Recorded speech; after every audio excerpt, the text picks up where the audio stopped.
Olá pessoal, tudo bem? Professor Flávio, UFRN. Na aula de hoje iremos ver aqui conversão de fontes. Vamos considerar aqui entre os pontos A e B uma estrutura que se assemelha a uma fonte de tensão. Ok? Uma fonte de tensão ela é constituída por uma fonte de tensão ideal, aqui V, e uma resistência, R. Então essa é a estrutura de uma fonte de tensão. Vamos considerar também a estrutura de uma fonte de corrente. Uma fonte de corrente ela é composta por uma fonte de corrente ideal em paralelo com uma resistência entre os pontos A e B. Okay?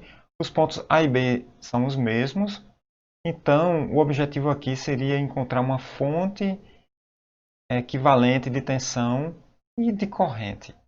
Ou seja, o que seria necessário para que essas duas fontes aqui fossem equivalentes? Eu estou considerando o mesmo valor de resistência. Isso facilita bastante. Então, na minha fonte de tensão, minha resistência é R. Na minha fonte de corrente, mesma resistência é R.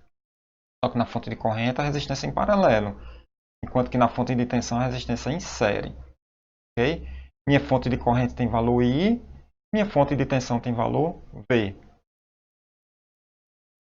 Para que essas duas estruturas sejam equivalentes, ao conectar um resistor R de AB entre A e B, tanto na fonte de tensão quanto na fonte de corrente, o mesmo resistor com resistência R de AB, temos que ter a mesma corrente entre A e B, ou seja, a mesma corrente no resistor.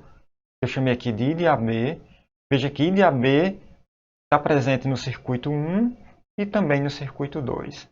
E também temos que ter a mesma diferença de potencial nesse resistor. Ou então a mesma diferença de potencial entre os pontos A e B. Veja que entre A e B nós temos a diferença de potencial V de AB na fonte de tensão e temos V de AB também na fonte de corrente. Se isso acontecer, então os dois circuitos são equivalentes. Olhando para o circuito fonte de tensão, aplicando aqui divisor de tensão, meu V de AB vai ser R de AB sobre a resistência equivalente a R mais R de AB, vezes a tensão que está sendo dividida, V. Aplicando agora a lei de Ohm, no resistor aqui entre A e B, nós temos que I de AB é V de AB sobre R, que vai resultar em V dividido por R mais R de AB. Isso no circuito fonte de tensão. Já no circuito fonte de corrente, nós temos aqui, podemos aplicar o divisor de corrente para calcular I de AB.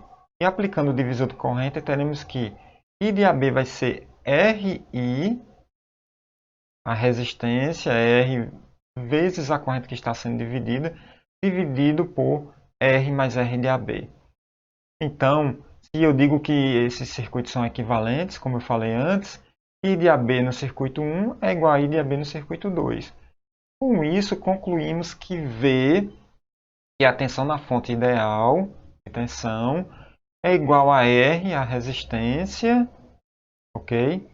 Vezes I, que é a corrente da fonte de corrente ideal. É como se tivéssemos aqui a lei de Ohm. V é igual a RI. Em outras palavras, I é igual a V sobre R. Então, pessoal, para mudar a estrutura de uma fonte de tensão por uma fonte de corrente, aplicamos a lei de Ohm. Por exemplo, para achar que eu tenho aqui a minha fonte de tensão com valores V e R, para achar minha fonte de corrente, eu repito o R em paralelo e o valor da fonte de corrente vai ser V sobre R. Esse V dividido por R. É como se estivéssemos aplicando a lei de Ohm aqui. Ok?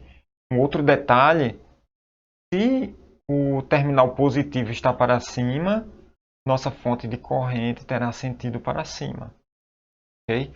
Isso também é importante. Vamos ver um exemplo aqui bem rápido. Nós temos aqui um circuito, ok?